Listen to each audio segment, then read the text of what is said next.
Professor, tu tá no mudo. É verdade, obrigado. Muito obrigado por me recordar. Ouvido, né? Normal. Muito bem, pessoal. Agora sim. Um grande prazer revê-los, reencontrá-los, na verdade. Vamos complementando os nossos temas já no último mês de aula, né? Nós estamos diante de uma próxima prova aí, mais daqui 2 ou 3 semanas. Eu aviso com bastante antecedência, não se preocupem, certo? Mas nós vamos tratar hoje de um assunto que é de muito interesse à esfera do direito internacional público. Na verdade, nós vamos tratar de um assunto, digamos, relativamente inovador dentro do direito internacional público. E esta renovação se faz sentir a partir de um momento em que os Estados nacionais começam a experimentar novas experiências de integração regional.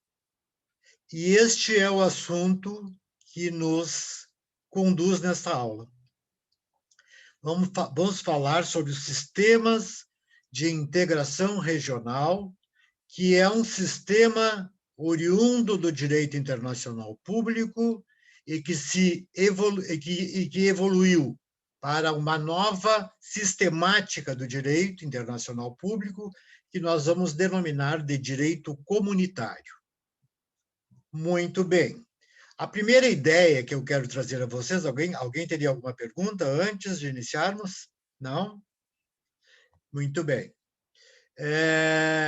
A primeira ideia que eu tenho que trazer a vocês é a ideia do contexto da globalização econômica.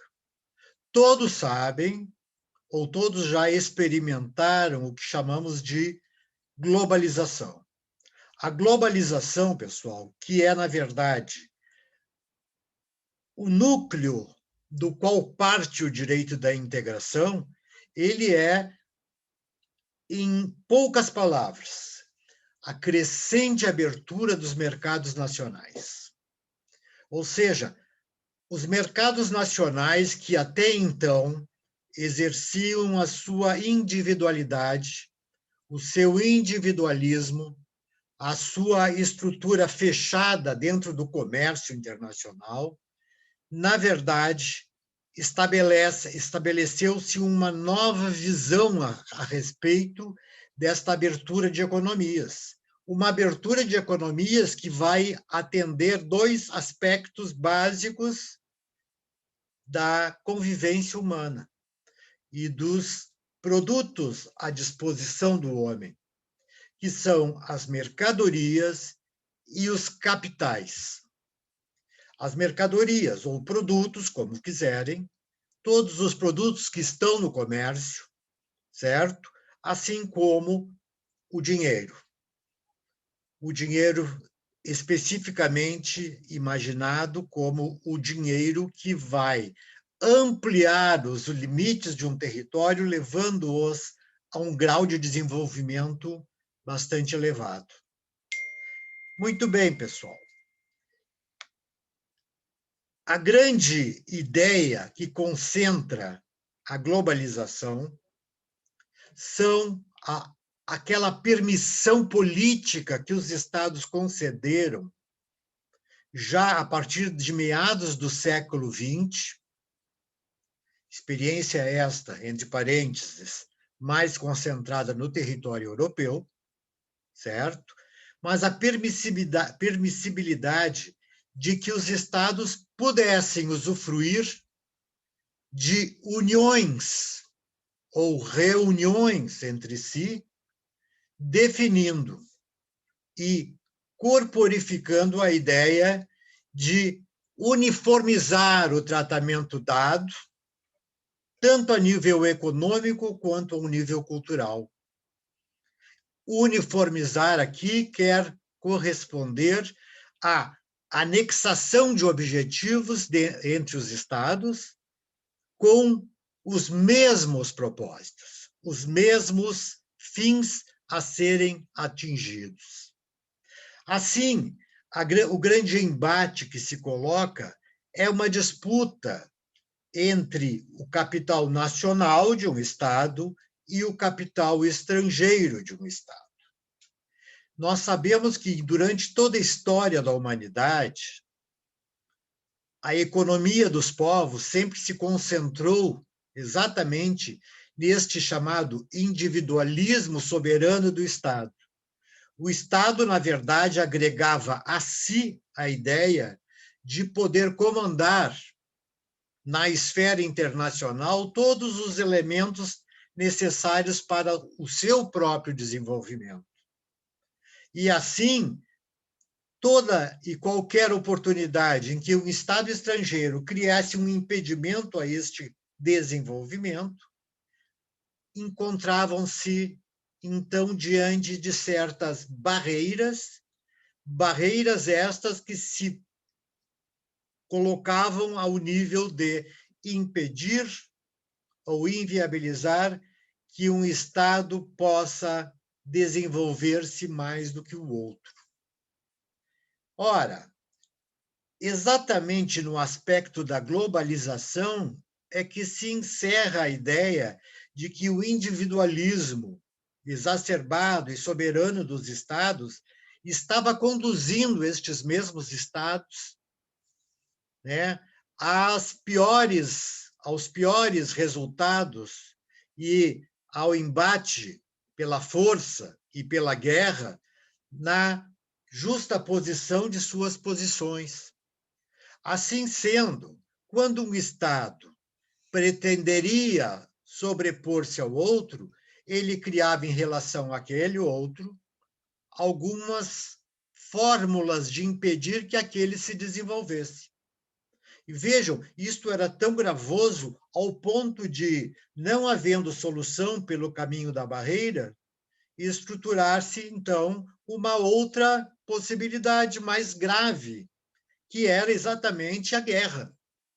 Aliás, a Primeira e a Segunda Guerras, eu já falei a vocês isto, e agora repito, originaram-se ambas, porque uma é a continuação da outra, certo?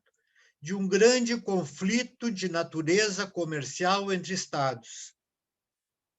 Mais apropriadamente, de um conflito entre a França e a Alemanha. Ora, o que estes dois estados fomentavam? A Alemanha, detentora da produção de carvão e da produção de aço, monopolizava este setor e viabilizava, diante disto, que as armas empregadas no transcurso da guerra fossem utilizadas contra os seus vizinhos, os seus terrenos adjacentes, para minar, para excluir, para impedir que estes estados tivessem mais poder, mais força do que outros. Assim sendo, o monopólio pelo carvão e pelo aço, que intercorreu no transcurso das duas grandes guerras, foram estruturalmente os elementos que a causou. As guerras foram causadas pelo conflito comercial existente entre o carvão e o aço. Repito, matérias-primas para a construção das armas. Então, vejam, quando terminam as guerras, o homem volta a si e reflete. Nós não podemos mais comandar um Estado que, na verdade, em sua prepotência de poder, em sua prepotência de força, entender-se mais forte que os seus próximos.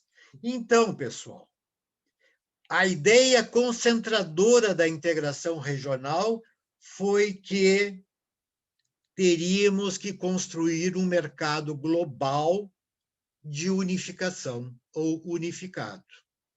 Este mercado global unificado, então, segundo a concepção ainda teórica na época, determinaria um processo ou um grande processo de transformação política dos estados, porque o que os aproximaria era aquele fator por todos conhecidos que se estabelece dentro da premissa ou do princípio: a união faz a força. Vejam bem, no transcurso da Segunda Grande Guerra Mundial, ou ao final da Segunda Guerra Mundial, todo o território europeu estava em absoluta ruína. A falência graçava sobre todos os países europeus. A guerra destruíra todo o sonho de crescimento e desenvolvimento dos estados. A pobreza, a miséria e, mais do que qualquer outra coisa, o desrespeito absoluto pelos direitos humanos foram essenciais para que colocasse na mente do povo europeu, na mente daquele continente, a ideia da união. A união que depois evolui, a partir de 1950, chegando hoje ao que chamamos de União Europeia. Certo? Então, vejam bem, pessoal, analisem essas circunstâncias. Todas as transformações empreendidas em nome da globalização, porque globalização também é a extrema verificação de que todos os estados do mundo são, inevitavelmente, interdependentes, certo? E estava, então, focada na integração regional dos mercados. Os mercados, então, que exerceriam uma atividade isenta de barreiras comerciais. E o que são barreiras comerciais? Todo e qualquer modo impeditivo do desenvolvimento de um Estado, ou que inviabilizasse seu ingresso dentro do comércio mundial. Todos sabemos que o homem, em geral, o cidadão estatal, sempre necessitou não só dos produtos que fabrica ou dos produtos que colhe nos seus mercados, mas ele precisa de outros que complementam a esfera das suas necessidades. E estes outros, na verdade, então, num primeiro, digamos, entre aspas, sonho, envolvia a ideia da união. A primeira experiência humana, ao nível de integração regional, aconteceu na própria Europa. E exatamente pela prevalência do conflito pelo carvão e pelo aço existente entre a Alemanha e a França. Ambos os legítimos responsáveis pelas duas grandes guerras, por esta motivação.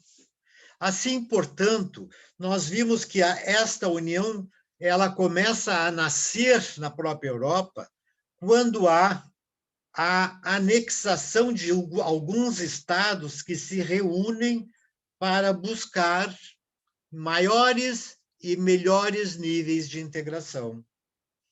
Assim, criou-se a estrutura da chamada Benelux, Bélgica, Netherlands, que é a Holanda, certo? E Luxemburgo, assim como a França e outros territórios que depois vieram associar-se a esta ideia, criou-se a primeira comunidade internacional de unificação de meios de produção. E o que se utilizou nesta unificação? Estruturalmente, se estabeleceu a ideia de unificar a produção do carvão e do aço, exatamente para que se evitasse, como ocorrera antes com o povo alemão, que utilizara-se destes meios de produção para criar uma segunda guerra contra os mesmos inimigos e que a alargasse de tal forma que pusesse na cabeça dos dirigentes alemães da época a ideia de supremacia, inclusive de natureza genética. Ora, pessoal, a ideia da criação do Benelux foi exatamente no sentido de evitar que toda a produção europeia em carvão e aço ficasse restrita aos interesses específicos daqueles estados que se reuniam. Ou seja, eles estabeleceriam uma espécie de administração desses meios de produção através de um condomínio por eles mesmos exercido. Todos exerceriam, então, este condomínio, onde, então, haveria a distribuição das vantagens, dos lucros e de todas as políticas envolvendo o carvão e o aço num primeiro momento. Nós vamos ver adiante, provavelmente nas próximas aulas, que esta política cresceu, evoluiu. Não eram 5, 6 ou 7 estados, ela foi obtendo várias adesões de outros estados, ao ponto de criarem-se uma segunda Comissão Europeia. E esta segunda Comissão Europeia foi denominada de Comissão Econômica Europeia. Momento em que, então, nós integrávamos e uníamos todos os meios econômicos de produção. Fato, evidentemente, impossível no cenário anterior às duas grandes guerras e no transcurso das próprias duas grandes guerras. Pessoal, então a integração, que é a união destes interesses, ela, na verdade, gravita entre dois polos primordiais. A integração chamada regional, ou seja, a união dos estados que têm mesmos objetivos, mesmas perspectivas e visam a união dos seus meios de produção e da sua própria moeda dentro de dois tipos de sistemas diferenciados. O primeiro sistema, o sistema denominado de intergovernamental. Uma palavra só, intergovernamental, ou um sistema unindo políticas governamentais de Estado.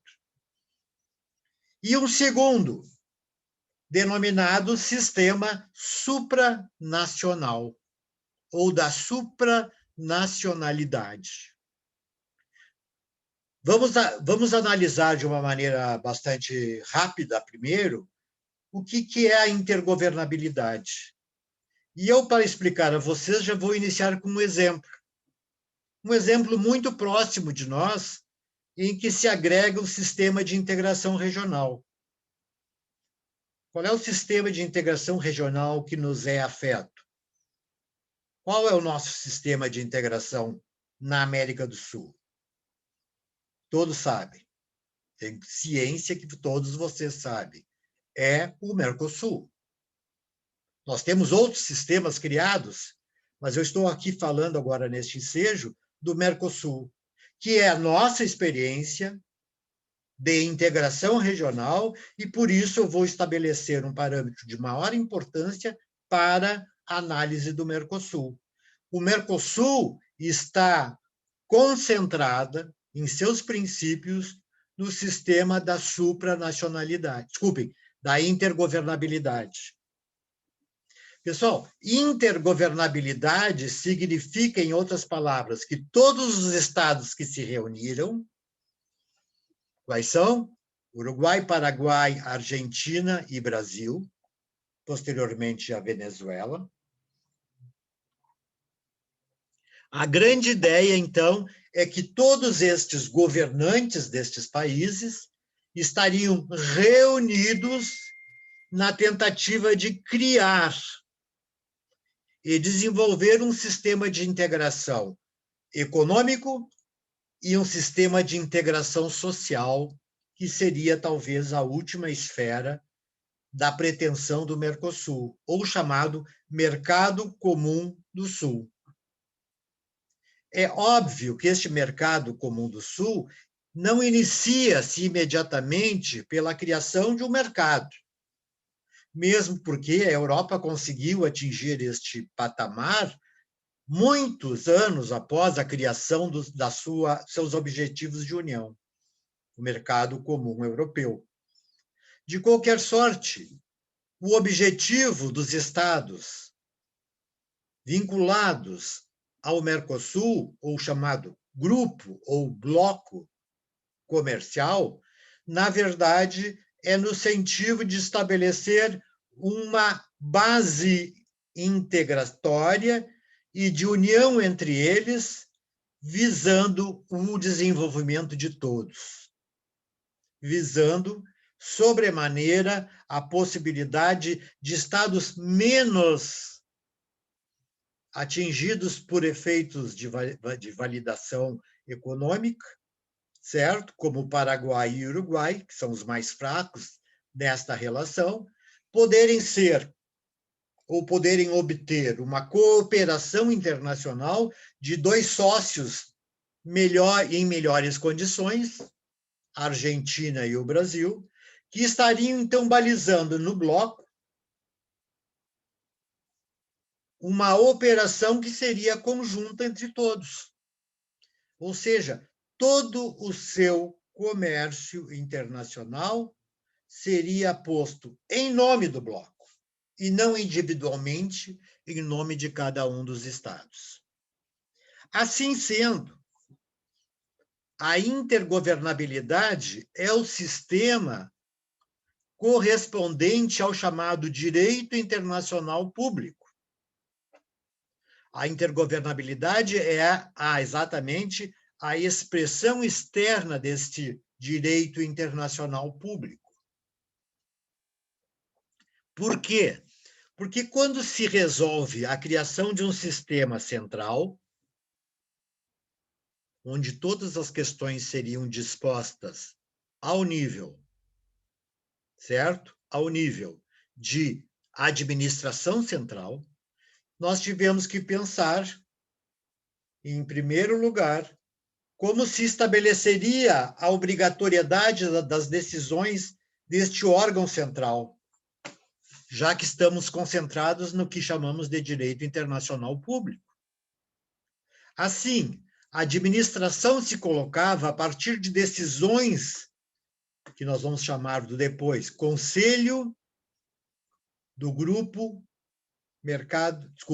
Conselho do Mercosul, Conselho Geral do Mercosul. Conselho Geral do Mercosul é este que agrega todos os seus sócios, Brasil, Argentina, Uruguai e Paraguai. Eu vou excluir aqui a Venezuela, porque ela está suspensa do Mercosul, porque a primeira exigência formal é que todos os estados que participem de uma união sejam estados democráticos, ou exerçam a plenitude democrática. E nós tivemos vários reveses com o território da Venezuela, envolvendo política e políticos de esquerda, e que, na verdade, fechavam o seu Estado, que é uma oposição ao próprio sistema liberal de abertura, né? Fechavam os seus estados para pensar só individualmente neles. Então, vejam, vamos excluir a Venezuela por enquanto, que ela mantém-se ainda inteiramente separada ou suspensa do Mercosul, e vamos falar dos 4 membros que nós já conhecemos. Muito bem. Brasil, Uruguai e Paraguai, na verdade, exercem a administração das suas decisões. Como nós vamos decidir isso? Certo? Ou, por exemplo, o Brasil está impondo uma barreira comercial contra a Argentina. O grupo se reúne, tenta resolver diplomaticamente essa situação, negocia uma solução e estabelece uma regra jurídica para todo o grupo. Ou seja, a legislação do sistema vai depois se constituir na legislação de todos eles. Por quê? Porque todas as decisões que partem do órgão centralizador do Mercosul, o Conselho, na verdade, são decisões que serão depois, digamos, homologadas e tornadas efetivas dentro do território de cada um dos Estados-membros, através do poder legislativo, do Congresso Nacional. Ora, se o Mercosul decidiu que A é B, esta decisão do grupo, esta decisão do bloco, vai ter que ser analisada pelo sistema do Congresso Nacional Uruguaio, que vai aprová-la ou não, do Congresso Nacional Brasileiro, do Congresso Nacional Argentino e do Congresso Nacional Paraguaio. Vejam, não há, então, uma autonomia plena nas decisões. Isto que eu gostaria que vocês guardassem. Quando não há essa autonomia, é que nós falamos de sistema intergovernamental. Porque o sistema só existe e só tem validade se todos os congressos nacionais dos Estados-membros adotarem aquela decisão. Então, aquela decisão, por exemplo, chega no Brasil, o Brasil aprova, da mesma forma como aprova qualquer tipo de tratado, e, a partir disto, estabelece uma lei interna que passa a vigorar no território brasileiro. E o mesmo acontece nos outros 3 países. Vejam a estrutura que se montou aqui, pessoal. Nós decidimos no Mercosul, decidimos, mas as decisões só terão eficácia, só terão vigência, à medida em que todos os congressos nacionais de cada um dos Estados-membros aprovar aquela medida. Isto é o sistema intergovernamental, que é o sistema idêntico ao direito internacional público, onde os tratados, e não deixa de ser um tratado, é a integração, adentram no território do Brasil, por exemplo, onde são aprovados, como já vimos, pelo Poder Legislativo, vai ao Poder Executivo, que promulga a decisão e incorpora como lei interna. Recordam-se disso ainda, né? Muito bem. Esta é a ideia da supranacionalidade, da intergovernabilidade. E o grande toque, o grande ponto de atenção, o grande motivo a ser devidamente grifado é que este sistema, então, de união entre os Estados, ele só funciona a partir da deliberação individual de cada um deles. Então, na verdade, é uma união focada na manutenção de uma manifestação de vontade dos Estados-membros, e não uma vontade que parte do órgão centralizador. Isso é intergovernabilidade. E muito disto é o que justifica, eventualmente, o fato do Mercosul ser ou estar sendo mal sucedido. Muito bem. Num outro parâmetro, vamos falar da supranacionalidade. Pessoal, supranacionalidade, em seus próprios termos, significa uma regra jurídica acima dos Estados. Uma regra jurídica que se coloca hierarquicamente acima dos Estados que compõem o órgão e que tem primazia e tem eficácia sob os chamados direitos internos. A ideia da supranacionalidade estabelece, contrariamente ao que o Mercosul estabeleceu, a ideia de que os órgãos centralizadores ou os órgãos supranacionais do sistema do bloco decidem por si sós. não repassam esta decisão aos sistemas dos direitos internos individualmente.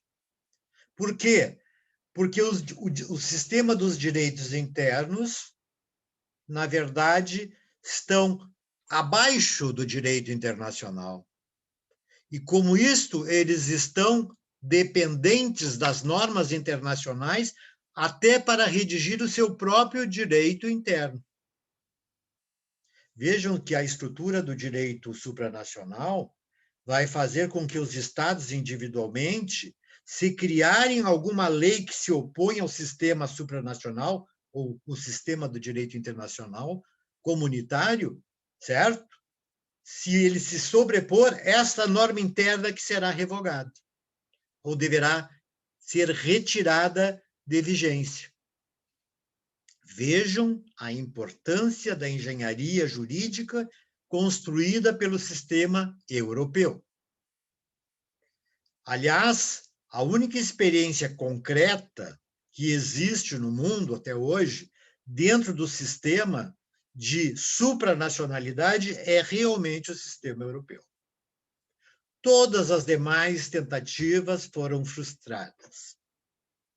Ou porque eram inferiores à busca deste caminho, ou porque não conseguiram montar a sua estrutura supranacional. Agora, não podemos esquecer um fato marcante. O próprio cidadão europeu quis, ele, a união entre os Estados. E quis essa união para que novos conflitos armados de natureza gravosa voltassem a ocorrer ou a eclodir na Europa. E vejo que os 3 pilares básicos da União Europeia estão concentrados, em primeiro, na economia europeia. Toda economia europeia é objeto de análise e de estudo, certo? Toda economia pelo direito supranacional. Nenhum direito interno poderá legislar acerca de economia. E vejam bem a razão fundamental. Começamos lá com o carvão e o aço, e depois colocamos todos os meios de produção dentro do sistema econômico, na supervisão da supranacionalidade. Adiante. O sistema da supranacionalidade, na verdade, está a demonstrar um ponto factual completamente diverso do Mercosul. Ou seja, o órgão centralizador, o órgão central de formação legislativa da União Europeia, decide e impõe as suas normas. Ninguém terá que se manifestar acerca da eficácia normativa do tratado sobre o direito interno. Ok? Agora eu perguntaria a vocês, pessoal, um sistema de direito internacional integratório, como ele é obtido? Como é que nós podemos pensar na formação de tratados internacionais que vão regular a união entre os Estados? O que podemos garantir a vocês é que esta união entre Estados possui vários níveis, várias etapas, e a união pode ser estabelecida lá no primeiro degrau dessa escada ou no último degrau da escada. Se vocês desenhassem os degraus de uma escada, eu me arriscaria a colocar, então, os parâmetros de que esta subida vai determinando para chegarmos ao último dos degraus, que é a chamada união política e econômica. E quais são esses degraus? Em primeiro lugar, o primeiro dos degraus vai ser chamado de zona de preferências tarifárias. Zona de preferências tarifárias. Ou seja, o que é uma zona de preferência tarifária? Em primeiro lugar, este é o mais incipiente dos sistemas de integração, é o mais simples, é o mais comum e o mais singelo. E este sistema de preferência tarifária, e quando eu falo em tarifas, eu estou falando de meios de negociação de produtos e serviços, certo? Quando eu falo em preferências, em tarifas preferenciais, eu estou estabelecendo que estas preferências tarifárias são analisadas pelo grupo. Essas preferências tarifárias são negociadas por um grupo de estados. E o que se faz dessas preferências tarifárias? Basicamente, a regulamentação dessas tarifas sobre o comércio entre os seus membros. Eles estabelecem, por exemplo,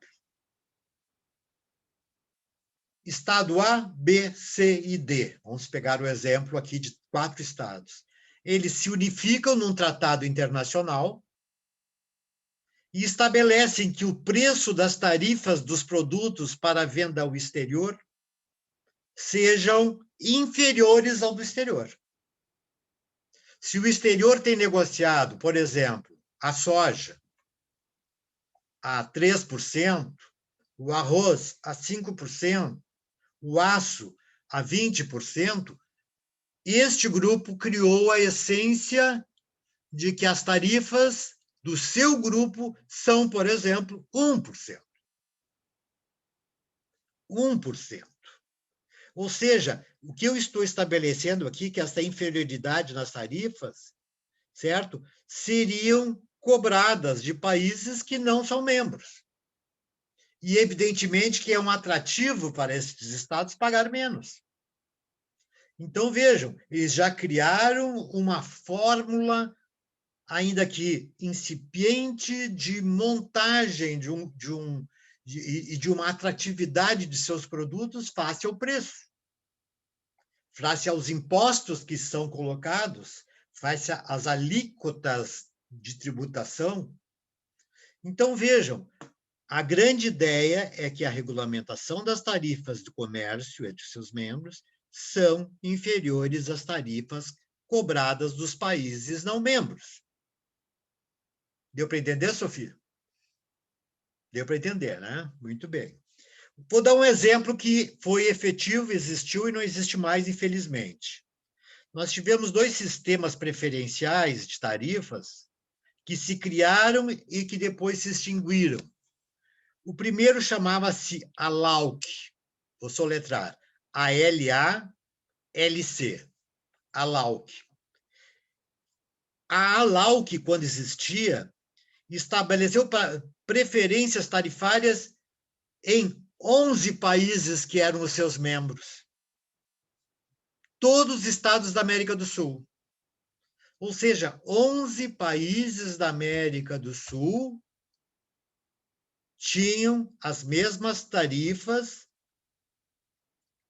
que são inferiores a todo o mercado internacional. Certo? Para a sua demonstração de importância e para a demonstração de que eles realmente estavam buscando o seu crescimento. A atratividade, então, era o fator que preponderava nessa LAUC. Infelizmente, por quebra destes compromissos por algum destes 11 membros, os únicos que não participavam da LAUC era a Guiana, o Suriname, todos os demais participavam, e vocês conhecem os países da América do Sul. Estes países, e o México estava incluído, embora não seja da América do Sul, começaram, num determinado momento, a alterar essas tarifas. Passaram a cobrar mais do que era estabelecido no acordo. E isso desmoralizou, isso terminou com o projeto de preferência tarifária e do próprio grupo. Porque no momento em que se mina ou rompe a blindagem do grupo, ele tende a se esfacelar, a se reduzir e até mesmo terminar.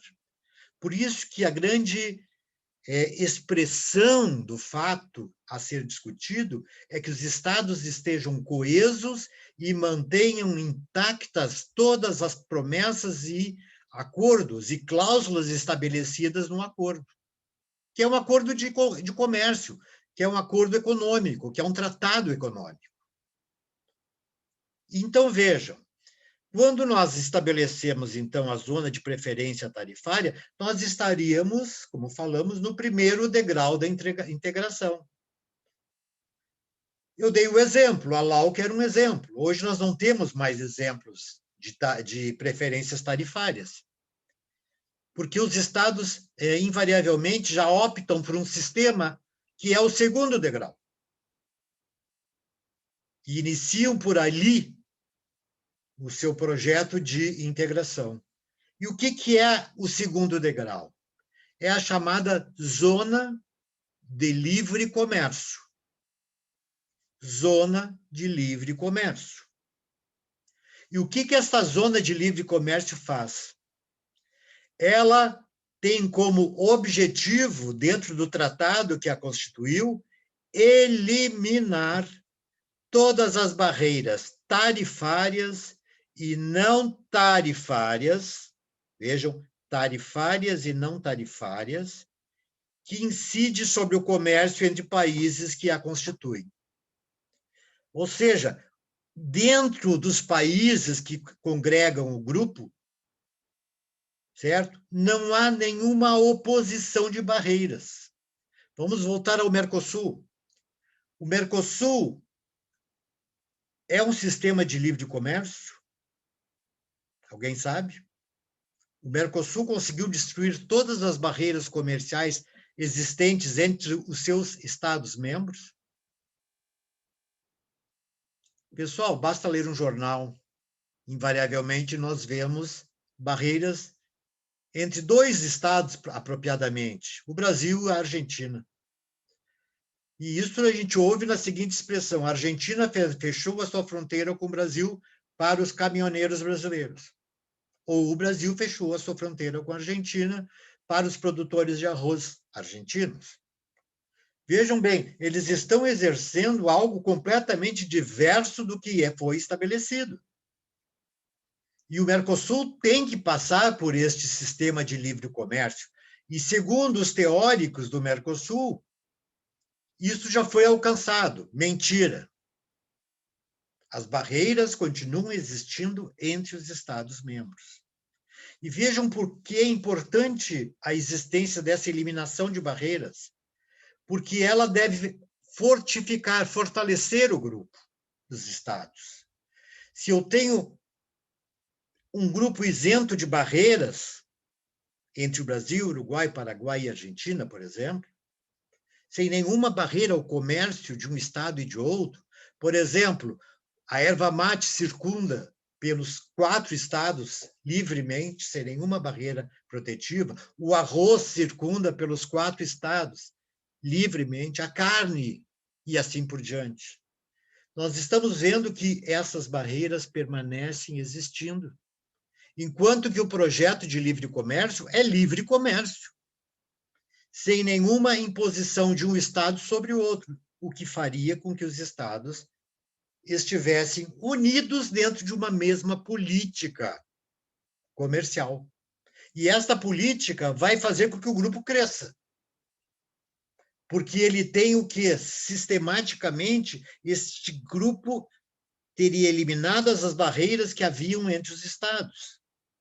Barreiras tarifárias são aqueles preços inseridos nos produtos e nos serviços que ampliam substancialmente o próprio valor do produto, como, por exemplo, os impostos, as taxas, as alíquotas de importação e de exportação e as taxas de alfândega, que são valores que vão sendo acrescidos aos preços dos produtos, porque quem as cria são os próprios governos estatais, das estatais. Vejam, as tarifárias, então, incidem sobre valor em dinheiro que é agregado ao produto. E as não tarifárias? As barreiras não tarifárias, substancialmente, são aquelas que não fala-se em dinheiro, em recursos, em finanças. Se fala em outras fórmulas de impedir que o comércio se desenvolva. Por exemplo, existem barreiras ambientais. Vamos imaginar que o Brasil, por exemplo, não vende madeira para determinado estado europeu, porque este estado colocou uma barreira contra o Brasil, aduzindo que aquela madeira é oriunda do desmatamento da Amazônia e, por isso, ensejador de uma violação ambiental. Então, eu não compro. Segunda fórmula de barreira não tarifária, as barreiras chamadas técnicas.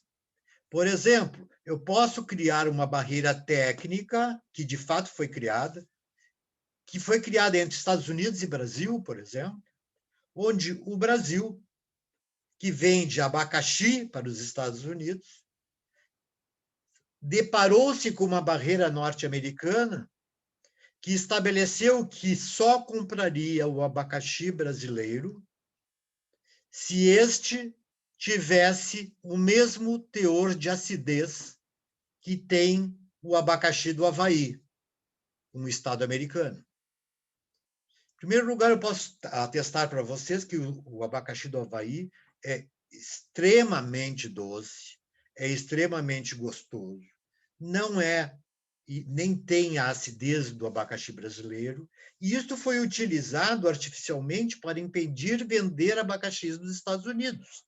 Por quê? Porque o nosso abacaxi, dentro dessas modalidades, é muito mais barato do que o abacaxi dos próprios Estados Unidos. Barreira técnica.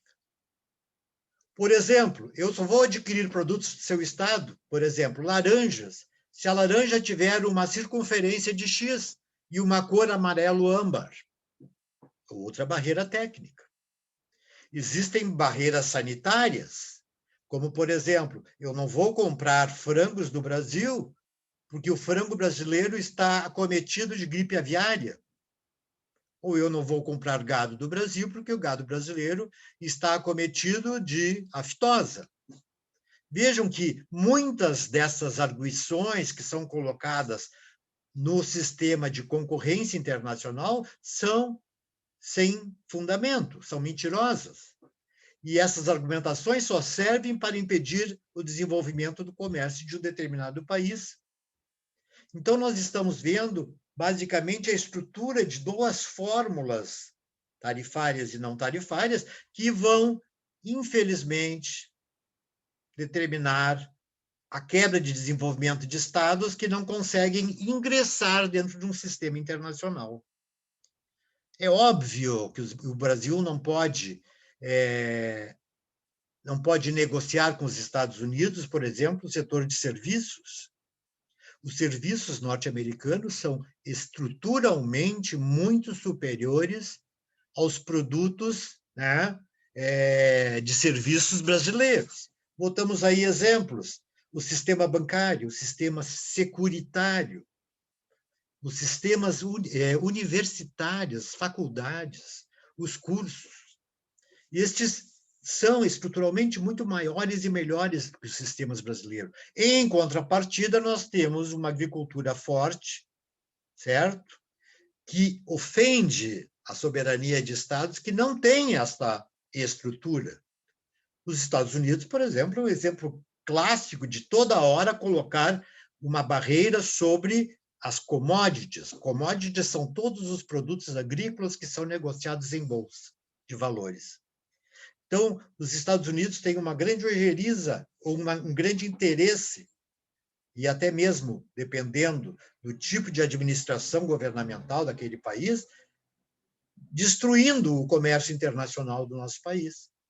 Porque nós temos em fartura, temos em qualidade, temos a produção, temos em preço, e não conseguimos adentrar por estas espécies de barreiras.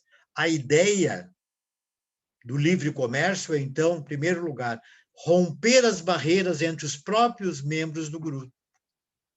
Assim sendo, o preço que eles colocarem sobre um determinado produto, vamos falar em arroz, este preço deste produto, certo? Por estar dentro de uma zona de liberdade de comércio, inevitavelmente será muito mais vantajosa do que do produto do mercado externo. Porque nós nos concentramos na ideia de criar a estrutura da liberdade que vai permitir que a gente negocie internacionalmente com condições de competitividade. Ok? Um exemplo de livre comércio. Nós temos um exemplo bem satisfatório no território norte-americano e no território canadense e no território mexicano. Já ouviram falar da NAFTA? NAFTA, North American Free Trade Agreement. Mercado de Livre Comércio Norte-Americano. É o NAFTA. Estados Unidos, México e Canadá. Este NAFTA foi o projeto dos americanos, dos mexicanos e dos canadenses dentro da sua integração. Eles não querem mais do que isso. Eles queriam atingir este degrau. Ou seja, para isso eles passaram pela zona de preferências tarifárias, eles passaram pela zona de livre comércio.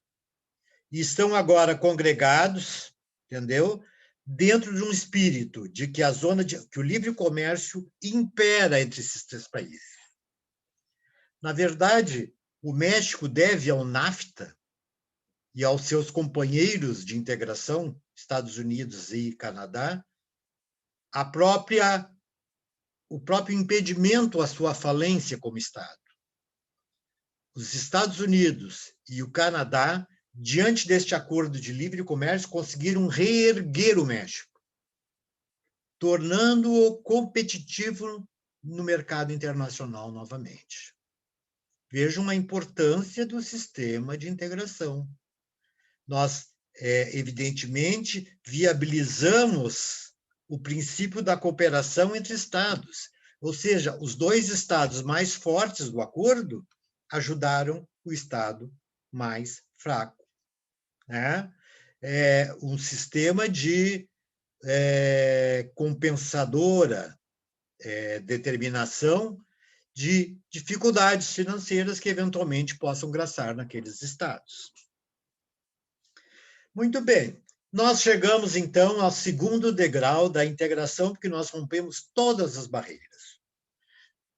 Qualquer estudante ou professor mesmo que diga que no Mercosul existe livre comércio, eu comprovo eficazmente que não existe, embora se diga que nós já ultrapassamos esse limite.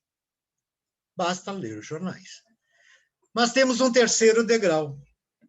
É mais uma experiência de integração que vai ser buscada dentro de um novo sistema. E este sistema é a chamada Zona de União Aduaneira. Zona de União Aduaneira. Ou seja, a união das aduanas. Aduanas é a porta de entrada e saída dos estados. E o que é a união aduaneira? A união aduaneira é uma zona que, por exemplo, congregando 4 estados, estabelece a regra de criar-se uma tarifa externa comum.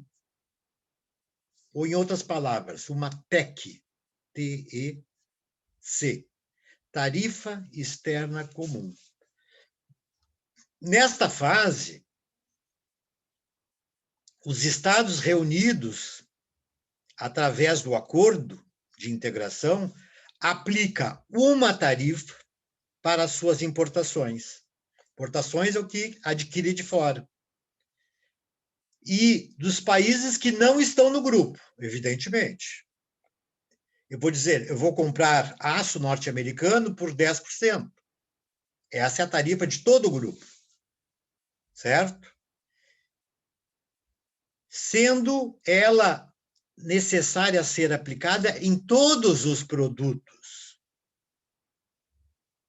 Então, a grande essência é que se o grupo se uniu E agora, depois de criar aquela unificação de livre comércio interno, ela se blinda, ela se transforma num segundo elemento de integração interessante, a União Aduaneira.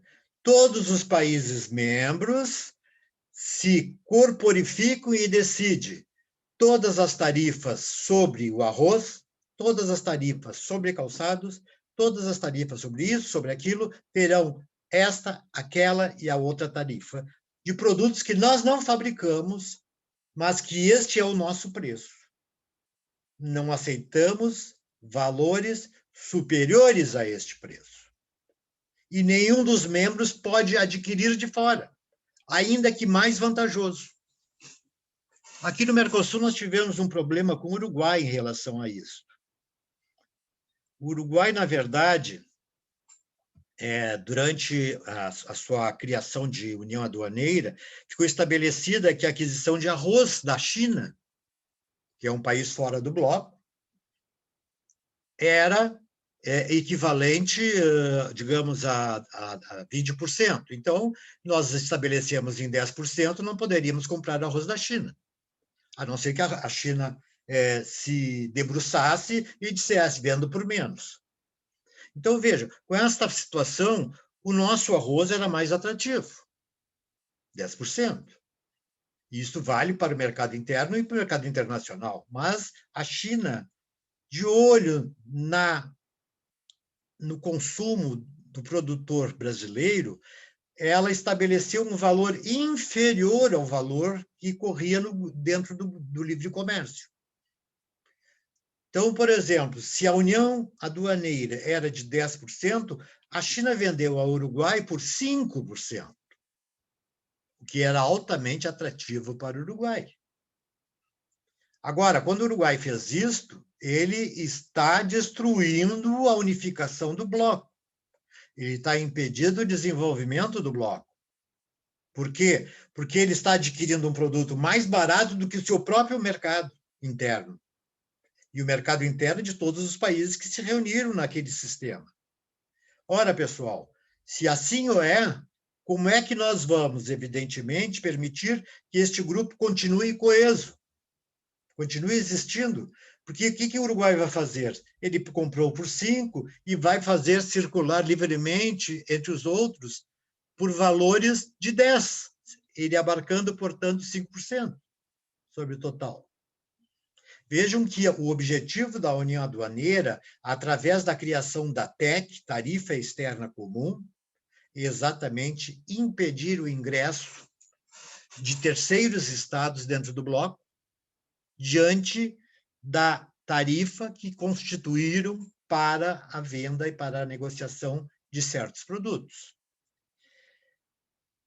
Em 1992, a Europa, que ainda não era uma união, criou a chamada Comunidade Econômica Europeia, que era uma união aduaneira, avançada para um estágio mais adiantado de integração, que eles estavam querendo chegar ao mercado comum, que é outro degrau da integração. Então, vejam, para chegar ao mercado comum, nós temos que passar, primeiro, zona de preferência tarifária. 2, segundo degrau, a zona de livre comércio. 3, a zona de união aduaneira, certo? E 4, a zona de mercado comum. A zona de mercado comum. Muito bem, pessoal. Zona de mercado comum. Esta zona de mercado comum, aqui esclarecida, é diferente da União Aduaneira, mas incorpora a União Aduaneira, como incorpora o livre comércio, como incorpora as preferências tarifárias. Cada degrau que você sobe naquela escala de integração, você está somando mais. Você não exclui as outras atitudes, porque elas todas são complementares, todas são importantes entre si. Então, o mercado comum é que vai criar uma área diferenciada em termos gerais. Enquanto que as 3 primeiras zonas repito, preferência tarifária, livre comércio e união aduaneira, né, constitui-se em tratados de natureza econômica, pura e simplesmente, e, portanto, podem ser administrados pelo sistema dito intergovernamental, que o Estado, se quiser, sai, se quiser, fica, assim por diante. Mas, quando chegamos no mercado comum, na zona de mercado comum, nós não temos e nem podemos mais exercer o sistema chamado intergovernamental, que tipifica o Mercosul, por exemplo. O Mercosul quis fazer a proeza de criar um mercado comum sem supranacionalidade. Isto é impossível. Por quê, pessoal? A União Aduaneira, repito, zona de preferência tarifária, 2, zona de livre comércio, 2, e zona de União Aduaneira, 3. E agora ela amplia o seu mercado, certo? Para permitir a circulação de, ouçam bem, serviços entre os estados e fatores de produção, como capitais e pessoas. O que significa isto? Repito, além do comércio econômico todo integrado, nós vamos ter agora a integração da circulação de serviços. Quem desenvolve uma atividade no Paraguai pode desenvolver no Brasil ou no Uruguai ou na Argentina. Livre circulação de serviços. Livre circulação de bens. Aquisição de bens constituir-se-ia numa fórmula de projeto que vai determinar-se em qualquer um dos 4 estados e tem os mesmos eficazes meios de elaboração de compra e de venda sobre os produtos. Vejam, capitais, nós vamos tentar estabelecer um mercado que é idêntico, que é comum em relação ao dinheiro que circula no Mercosul. E vocês vão ver que aqui é um problema grave. Qualquer um dos 4 países membros não tem moeda conversível, submetida a câmbio internacional. As únicas moedas conversíveis do mundo são quais? O dólar e o euro. Mas nós temos aqui o real, nós temos o peso, nós temos o guarani, nós temos o peso uruguaio, o peso argentino. E essas moedas, que na verdade têm grande diferença cambial, porque elas são todas cotadas ao nível de dólar, vão estabelecer patamares diferentes de riqueza para o Estado. Sem dúvida, o Brasil é o país que tem a moeda mais valorosa do sistema da integração, né, dentro dos 4 membros. Né?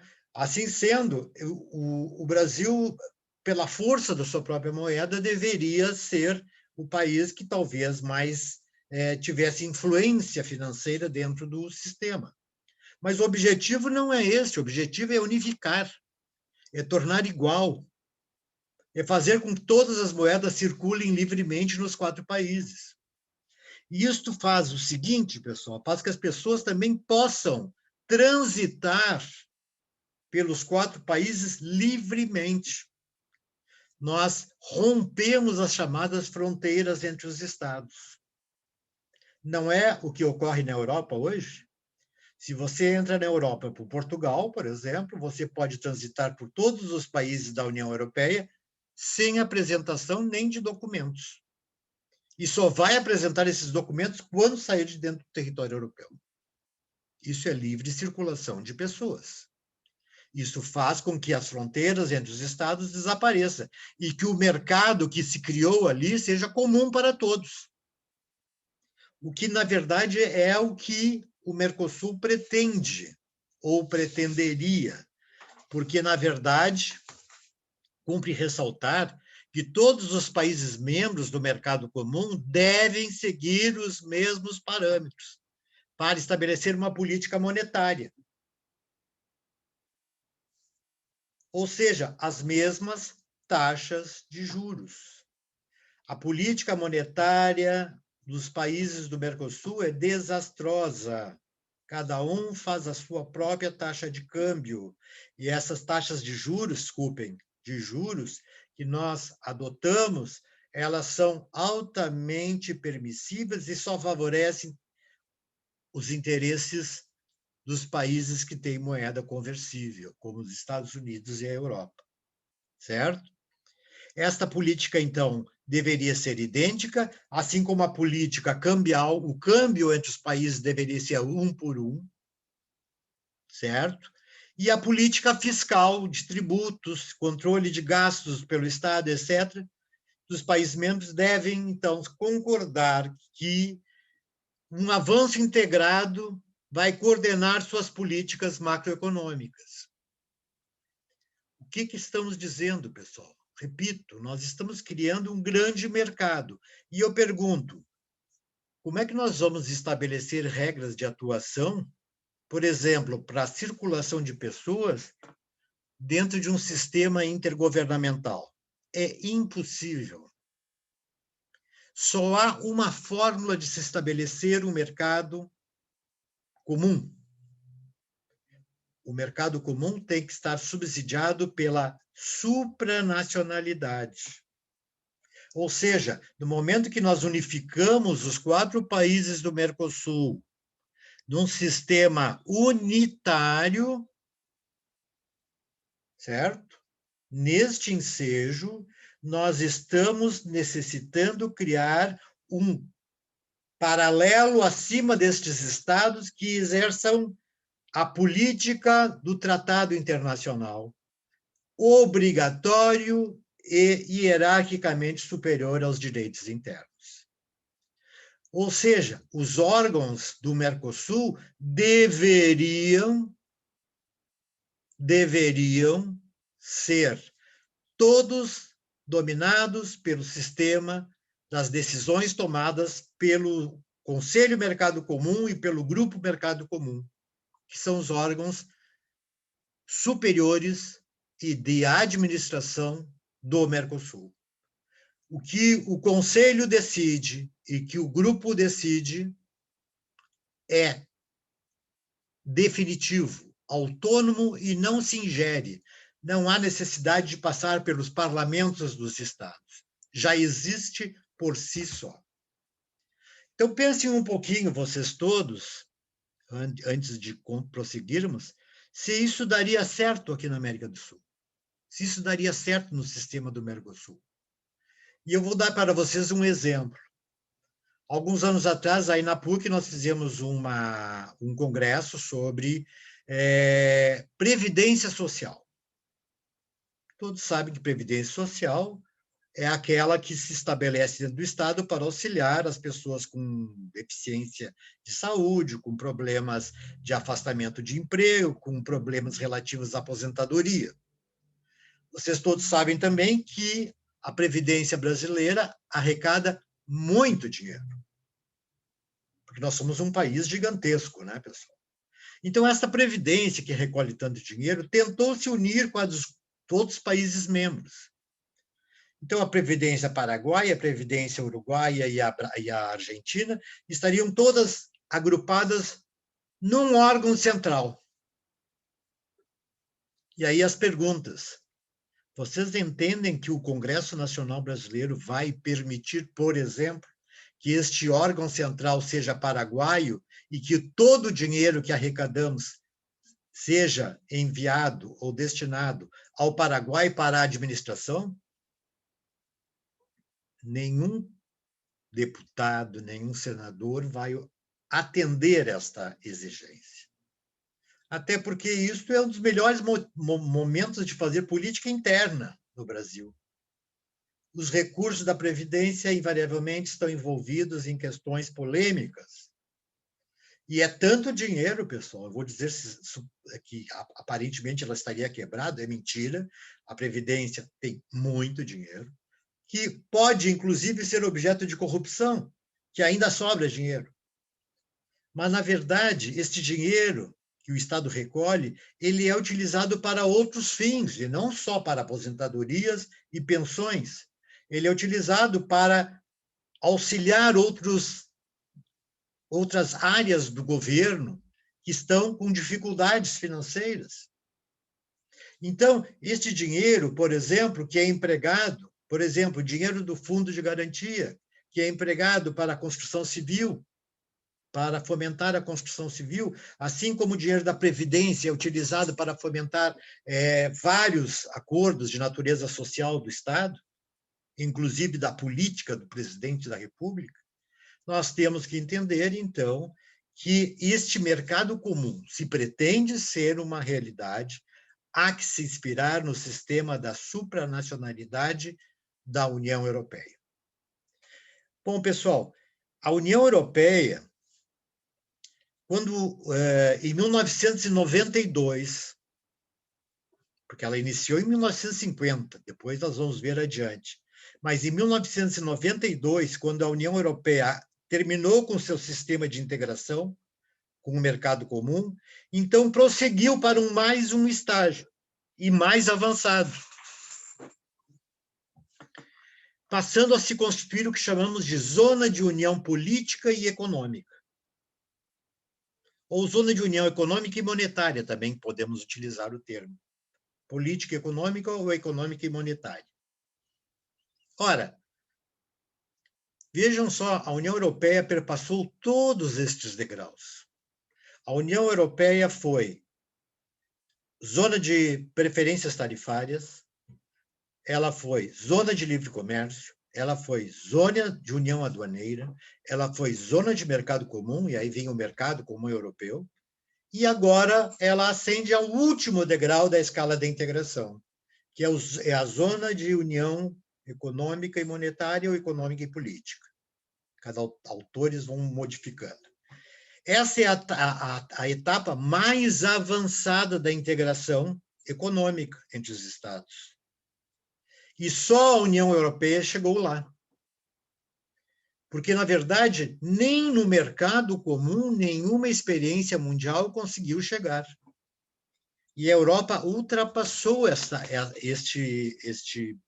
este marco divisor. Vejam que quando é que ocorre a união política e econômica? Quando existe em comum, entre todos os Estados, uma só moeda. E uma só moeda que é a verdadeira política monetária do grupo. E todas as metas desta política cambial, por exemplo, são unificadas, né? E são reguladas por um banco central que é chamado Banco Central da Europa, e que emite moeda, que todos conhecemos, que ela cria uma única moeda. E vejam, repito novamente, para 27 estados que se congregam dentro da União Europeia. Todos desistiram, aboliram as suas moedas nacionais, e algumas moedas de sobrevalor, como era o caso da libra esterlina, que não foi a única que não foi atingida, porque a Grã-Bretanha não assinou o acordo do euro, certo? Mas ela rompeu com o grande valor do franco francês, do marco alemão e de outras moedas fortes do sistema europeu, criando, então, apenas uma moeda, porque esta é idêntica para os 27 estados. O preço dos produtos, então, não variam, mesmo porque o aspecto cambial, a moeda, ao ser negociada, ela tem valor maior que o próprio dólar. Olha onde chegamos. Nós saímos de um país, de um continente em constante estado de desintegração para chegar a um estado que negocia a mais alta moeda do mundo, certo? Então, a União Europeia, desde 2003, certo? Projetou e fez circular o euro, a moeda única, que é a efetiva representatividade do Banco Central Europeu. Então, nós estamos vendo que esta unificação monetária, ela se justificava por mais um motivo. Porque a partir do momento em que se criou um superestado de 27 estados, porque é essa a verdade, e todos eles estão unificados, nós tivemos que criar um órgão executivo, um órgão legislativo e um órgão judiciário para administrar tudo isso, como se fosse um estado. Então, nós temos lá o Conselho da Europa, temos o Parlamento Europeu, e estes dois primeiros órgãos são os que fazem a legislação da União Europeia, ou a legislação chamada supranacional, né? Então, nós temos aqui a legislação de um país que se sobrepõe, não se sobrepõe ao espírito das decisões tomadas pela União, a União cuja a efetividade fez com que a Europa administrasse uma área de intensa valoração e que, a partir de então, ela pudesse, de fato, estar dentro do cenário internacional como um grande competidor no mercado internacional, se não o maior competidor do mercado internacional. Muito bem, pessoal. Eu acho que temos bastante coisa aí já, né? Então, eu estou estabelecendo com vocês que esta gradação vai depender do que o Estado pretenda, o que o Estado quer, até onde quer ir. Mas vejam, nós temos exigências formais e temos, agora, uma indagação. A União Europeia, que é a reunião de 27 Estados, está em vias de obter mais 5 Estados-membros, que são os países do leste europeu, os mais antigos países do leste europeu, e a Turquia. E, com isso, nós teríamos mais de 30 Estados-membros, praticamente toda a Europa, né? Com a única abstenção da Grã-Bretanha, que agora saiu do bloco da União Europeia, o Brexit. Já ouviram falar nisso, né? O que é o Brexit? O Brexit é exatamente aquela saída da Grã-Bretanha do sistema. Por quê? Porque, na verdade, os ingleses, os bretões, melhor dito, eles têm uma grande afinidade pela colocação de seu país como um dos maiores países financeiros do mundo. Na verdade, sempre a Grã-Bretanha administrou financeiramente a Europa. Na guerra, ele perdeu esta posição. E esta posição ele quer retomar. Veja que, inclusive, não assinou o acordo do euro. E as libras esterlinas inglesas continuaram existindo, embora fosse membro da União Europeia. Agora, a argumentação pela não colocação é porque existe um sistema monárquico no sistema inglês que não permite este tipo de união, porque isso destronaria, digamos, a rainha, né? Que, na verdade, perderia o seu poder como representante da política externa inglesa, porque todas as relações internacionais se fazem pela União e não pelos Estados individualmente. Então, essa é uma das grandes argumentações, mas a Europa está muito ressentida com essa situação em relação à Inglaterra, e a grande parte da população inglesa também tem este receio de que vai acontecer ora em diante. Quem quiser, eventualmente, dar uma analisada no que é o Brexit, talvez vocês tenham mais uma amplitude. De qualquer maneira, vou falar disso adiante. Bom, pessoal, alguma pergunta, alguma dúvida? Já antecipo a vocês que na próxima aula, até a próxima aula, já estou marcando a nossa prova, certo?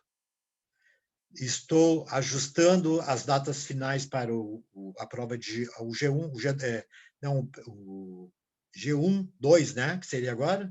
G1, 2. E a da prova especial.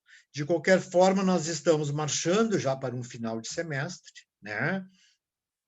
E por isso eu gostaria de mais me concentrar dentro destes assuntos, porque não vale a pena agora, num mês de aulas apenas, entrar em assuntos relativos ao privado, que, na verdade, não é de grande interesse da classe, certo? O maior interesse são as questões de direito público em função do tipo de faculdade que vocês optaram.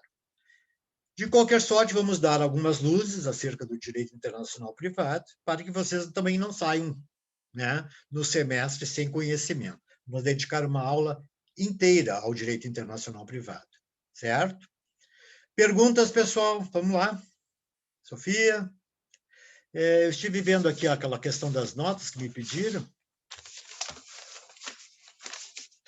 Onde é que está? Eu vi alguns alunos que me solicitaram a reverificação, que eu tive aqui a Thaís, nem está presente. A Thaís, eu acho que nem está mais nessa turma. Ela perguntou por que ela não tem 2 notas, simplesmente porque ela não fez nenhuma das 2. Essa é a realidade. O Bernardo Paes, certo? Que ele falou que tinha uma prova igual do colega, e só que não disse quem era o colega, então não tem como dar a nota maior, que eu quero ver qual é o erro que foi cometido. E o Pedro Kuntz, que de fato não tirou 6, tirou 7, foi erro meu. Já foi corrigido, certo? Temos ainda que corrigir alguns trabalhos anteriores, eu me lembrei da Sofia agora aí, que temos que olhar naquele primeiro trabalho, mas não se preocupe, você está muito bem naquele trabalho. Alguém mais tem perguntas sobre outro assunto? Sim? Professor, minha prova também tem que ser corrigida de novo também. Tá, bem, Shen. Sim. Eu não encontrei. Você chegou a me botar ali no e-mail institucional a sua pergunta? A sua prova? Não. Pois é. Não. Faça eu isso. falei na aula.